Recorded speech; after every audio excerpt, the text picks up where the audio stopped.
What's up guys? Welcome to the channel. So today's video, we're going to be continuing my mini maintenance and mod series, and today we're going to be doing another modification to the car. I've done a few things in the past, so be sure to go check in that video series on my channel. I've done a few modifications and a few maintenance things as well.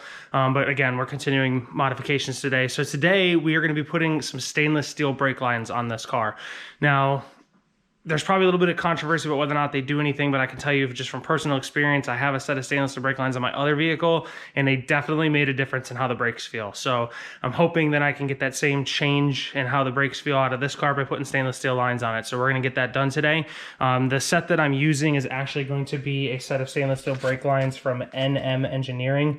I will put a link in the description of the video to the website that I purchased these from, and also the brand's website as well, because I purchased it from somebody other than the brand. But this is how they come. They have a lot of options on their website as far as like coatings and stuff like that, and I chose, like, I think it's the smoke stainless steel, which you can still kind of see the stainless steel hose through it, but it's got like a clear coating over top of it. You can go with like a clear one to where you can see the stainless steel like it does not dark like this, and then they have colors like red, blue, green, things like that, but I just wanted some, you know, basic style. So it comes in a nice bag. Lines are separated out from the other parts of it. There is a note in here that if there's an issue with these ends where they fit into the parts on the car, where there's too much play in them, that you need to install these washers. When we get in there, I'll show you guys where they're talking about, and I'll, you know, discuss whether or not I have that kind of issue. And then they also give you this cap to cap off your hard lines in your vehicle while you're taking the lines off.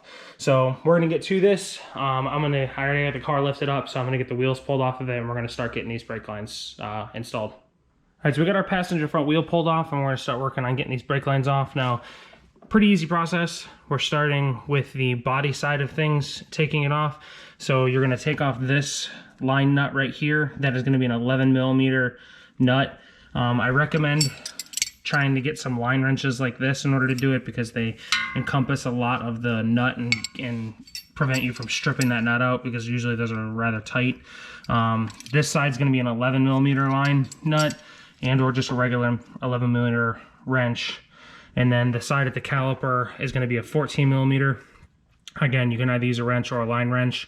I would recommend using the line wrenches. So the way this is designed, this end of this hose doesn't freewheel at the caliper, so you have to take that side off first and then pull it out of this little rubber grommet here, and then break this side loose, because you have to spin the whole hose out of the brake caliper on this side. That is not like a nut. The actual nut's like made onto the end of the line. So I'm going to get that end off and get it pulled out of this retaining bracket here, and then break this guy loose and pull it out. Put that in time lapse for you guys. And also, when you're going to take this guy off, make sure that you put some kind of drip tray on the floor underneath, because it's going to start to lose brake fluid out. They do give you that cap for the line, so you can pop that guy on to kind of slow the brake fluid leaking out, but it's still probably going to leak out a little bit past that. So I'm going to get my drip tray out, get this guy broken loose, and start working on getting this line replaced.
All right, so got our brake line all installed. Again, tightened down on this side, ran through, installed on the grommet here, and then put in at the body.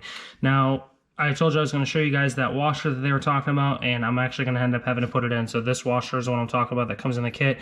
And what they're referring to as far as it being loose at the body is the fact that I have this tight right now.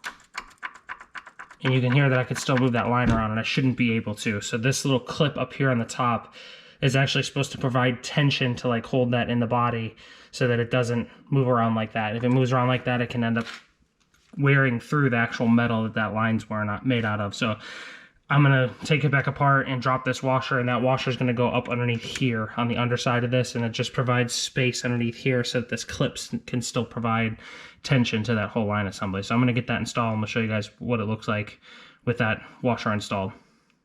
All right, so we got the spacer installed on there, and now everything is tight. I want to show you guys what that looks like. You see that I'm moving the line the same as was before, but it's not clicking or moving around in there anymore.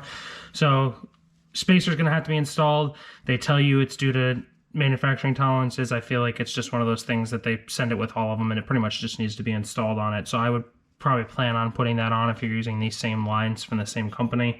So we're buttoned up here for now. Got our lines tightened here and here. Now there's a torque spec for these lines in service literature. The top line here at the body is going to be 10 foot-pounds, and then this one down here is going to be 17 foot-pounds.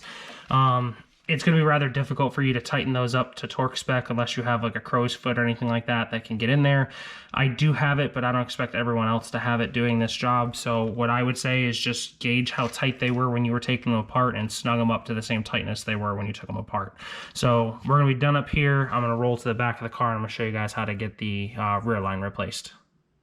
All right, so another thing I wanted to point out to you guys before I forget to tell you is the bottom of this line, both the original and the aftermarket line, has flats on the sides of it that you can put a 17mm wrench on to hold it in place while you're trying to loosen and or tighten that 11mm nut on the top. So just be aware of that.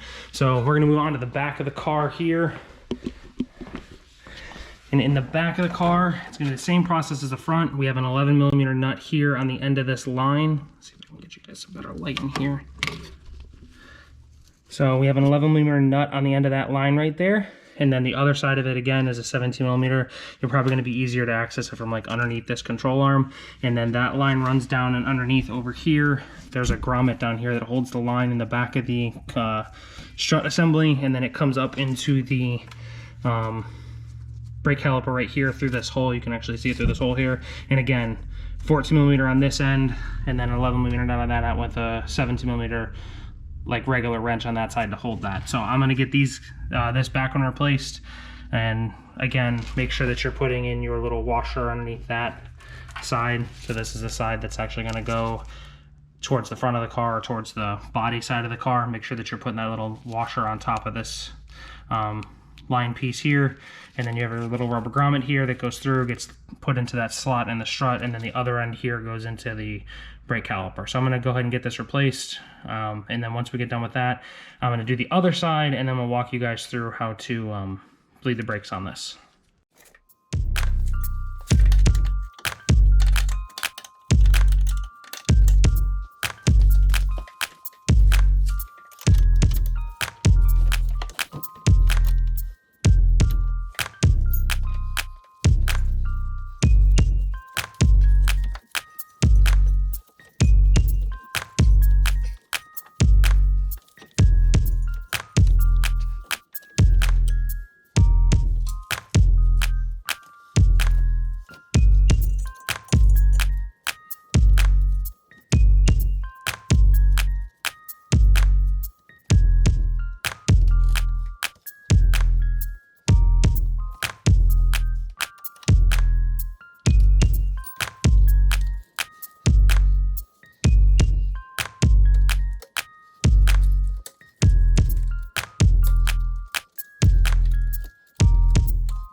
All right, so we finished getting this line installed. I did want to point out one thing to you guys is that on the new line, the nut that goes at the caliper is now an 11mm instead of a 14. So I got that line installed. We got this line over here installed, brand new line there. And we got our driver's front line installed as well. Now, one thing I do want to point out to you guys is to make sure when you're doing this process that you make sure that your brake fluid reservoir stays full of fluid. I would recommend topping it up before you start this whole process, and then just check it after each line that you do just to make sure that the fluid stays full, because if the fluid drops down too low or below like the actual fill ports of the master cylinder, you can actually get air into the system, and that makes it extremely difficult to get out. So just make sure this stays full of fluid. Now we are on to the bleeding the brakes process. Now most people are going to tell you, slash the service literature for this car tells you, if you're doing the brake hoses, to have a second person help you with pumping the brakes and bleeding the brakes and everything like that. I have had quite a bit of success on my own doing things by myself by just doing something simple called gravity bleeding. So you saw that up top I had my cap off of my reservoir.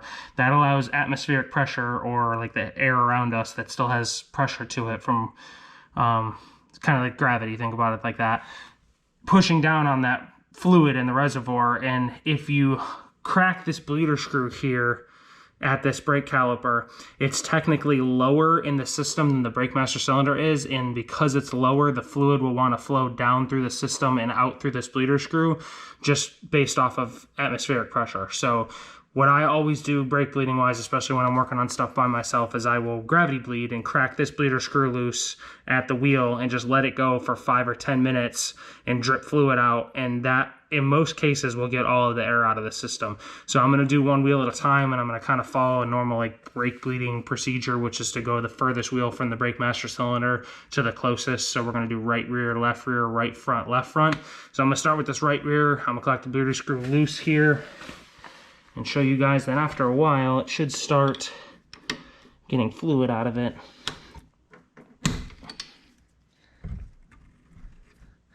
So again, bleeder screw there, you see the fluid actually just started coming out of it. I'm gonna let this go for a little bit. The bleeder screw on the rear is a 10mm wrench, the fronts are 11s.